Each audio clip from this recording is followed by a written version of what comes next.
warahmatullahi wabarakatuh. Alhamdulillah, alhamdulillahilladzi bi ni'matihi tatimmus shalihat. Wassalatu wassalamu ala khairi man addal amanat wa ala alihi wa ashabihi ma damatil ardu was samawat. Allahumma shalli wa sallim wa 'azzim ala nabiyyina Muhammadin wa ala alihi wa ashabihi ajma'in, amma ba'du. Alhamdulillah, kita ucapkan puji serta syukur kehadirat Allah Subhanahu wa Ta'ala, yang mana dengan segala nikmat yang Allah berikan kepada kita hingga hari ini kita dapat menikmati indahnya berpuasa bersama, indahnya menghafal Al-Quran serta berkumpul di majelis ilmu yang insya Allah pada sore hari ini Allah berkahi. Salawat serta salam semoga selalu tercurahkan kepada Nabi Muhammad Sallallahu Alaihi Wasallam, yang mana dengan berkat beliau kita sampai saat ini bisa menuntut ilmu dengan mudah dan dengan keindahan. Alhamdulillah. Baik teman-teman, di sini kami ingin sedikit berbagi tentang bagaimana sih kemuliaan status teman-teman sekalian, yang mana kita sudah tahu teman-teman di sini menghafal Al-Quran, mengkaji Al-Quran, mengkaji ilmu-ilmu yang ada di dalam Al-Quran, termasuk teman-teman di sini melukis quote ya, kaligrafi, belajar kaligrafi, itu salah satu ilmu Al-Quran juga teman-teman. Ya, Allah Subhanahu wa Ta'ala berfirman dalam Al-Quran, A'udzubillahi minasyaitonir rajim. Summa awrasna al-kitaba alladhina istafaina min 'ibadina faminhum zalimun li nafsihi wa minhum muqtasid wa minhum sabiqun bil khairati bi'idznillah. Dzalika huwal fadlul kabir. Jadi dalam ayat ini teman-teman, Allah bagi golongan manusia itu menjadi tiga. Ya. Tapi sebelum Allah membagi golongan manusia menjadi tiga, Allah sebutkan terlebih dahulu, Summa awrasna al-kitaba alladhina istafaina min 'ibadina. Kata Allah, sungguh kami, di sini Allah menggunakan dhamir kami. Summa awrasna al-kitaba alladhina istafaina min 'ibadina. Sungguh kami telah berikan, telah kami wariskan. Apa yang kami wariskan? Apa yang Allah wariskan di situ? Alkitab. Summa awrasna al-kitaba alladhina istafaina min 'ibadina, kepada hamba-hambanya Allah.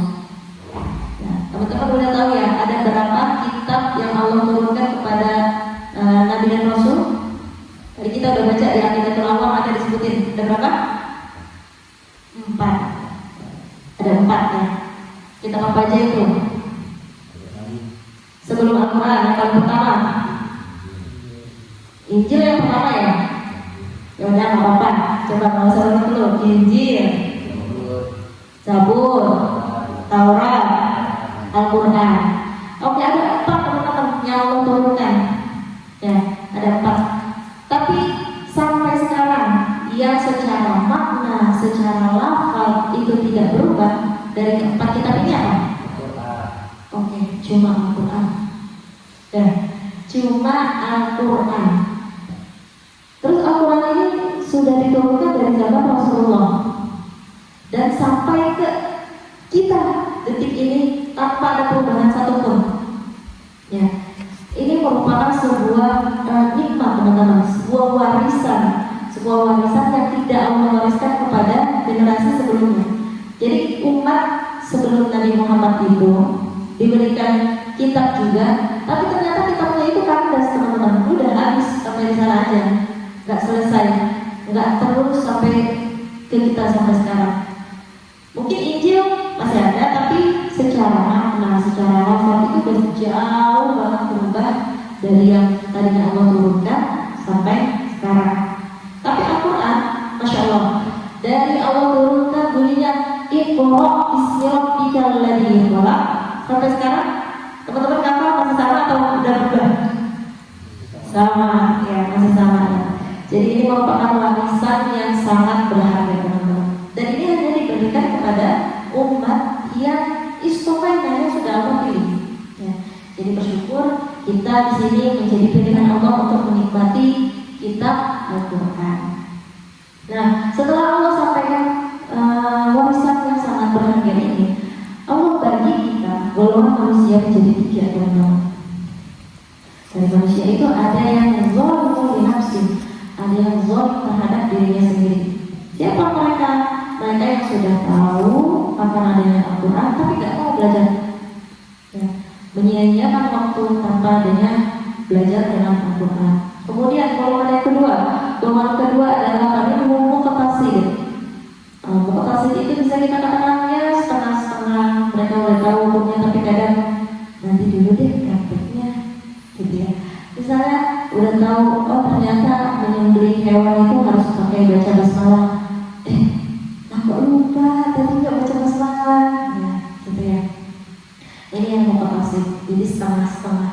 Dan ada golongan ketiga yang ini yang dimuliakan oleh Allah, semoga kita juga menjadi golongan ketiga ini. Apa itu?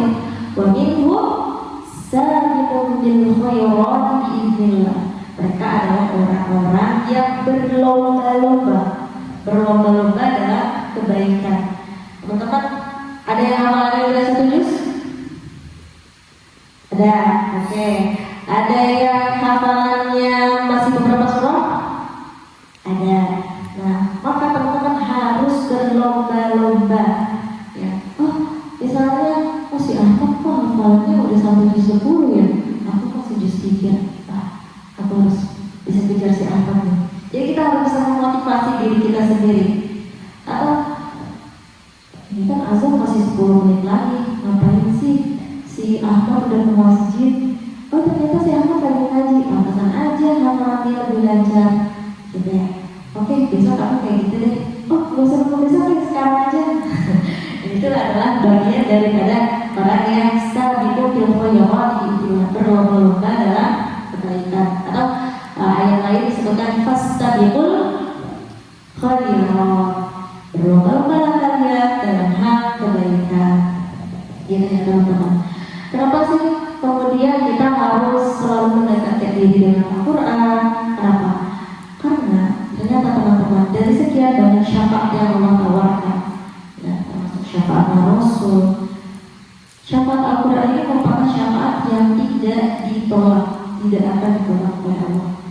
Dalam kitab Matan Asy-Syafi'iyah disebutkan wa inna kitaballahi awsaqu syafi'in wa aghlabuna ilahi wa.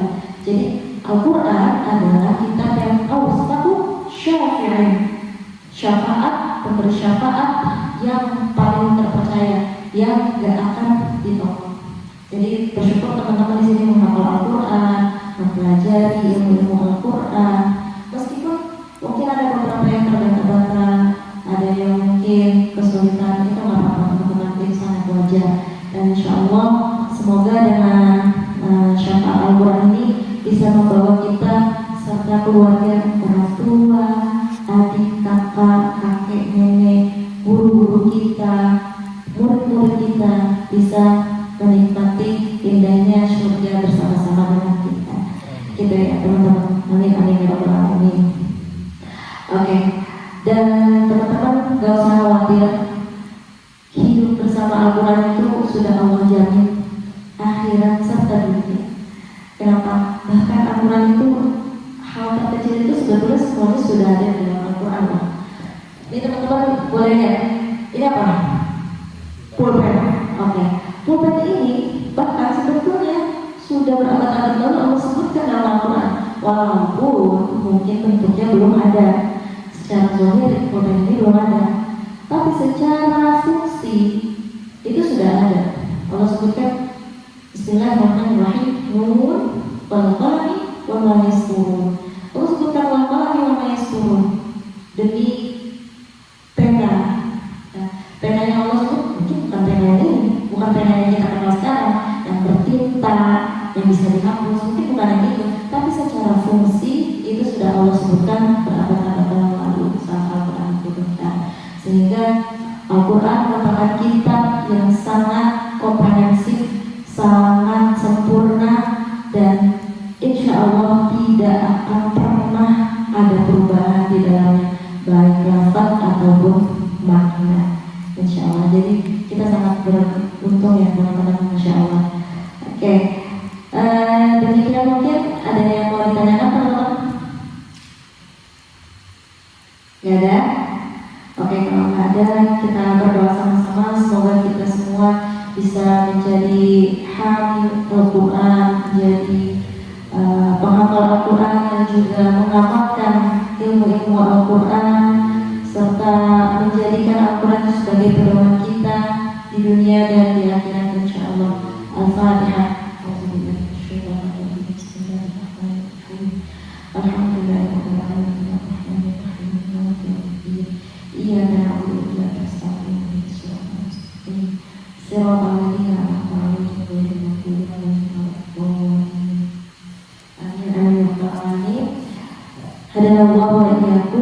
Kita tutup dengan doa kafaratul majlis. Subhanallah wa bihamdika, asyhadu an la ilaha illa anta, astaghfiruka wa atubu ilaik. Jazakumullahu khairan. Assalamualaikum warahmatullahi wabarakatuh.